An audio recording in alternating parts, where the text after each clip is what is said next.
হ্যাঁ গো বন্ধুরা, আমাদের একবার ঝগড়া হয়েছিল, প্রচুর ঝগড়া হয়েছিল।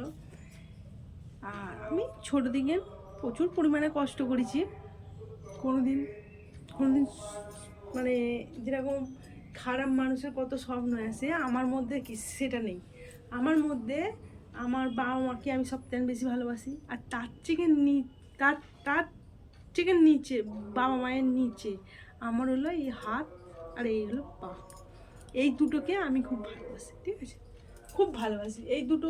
মানে আমি যেন মনে করি ছোটো থেকে 2.5 বছর 3 বছর বেলা থেকে আমি এই হাত দিয়ে আমি দোকান সোদা মানে সব রকম কাজ শিখেছি, মানে চেষ্টা নিয়েছি। তো এই হাত দুটোকে আমি ভীষণ পরিমাণে ভালোবাসি।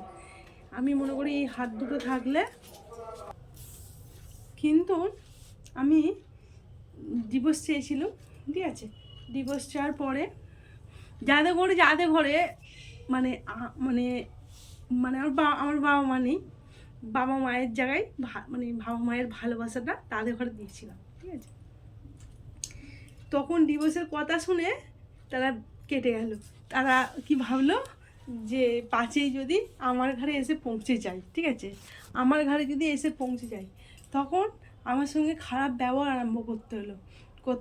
আমি তো তোমার সাথে শুধু কথা বলেছি, আমি কি তোমায় বিয়ে করবো বলেছি? তুমি 1000 জনকে বলো নাকি, কেউ তোমায় বিয়ে করবে না, ঠিক আছে।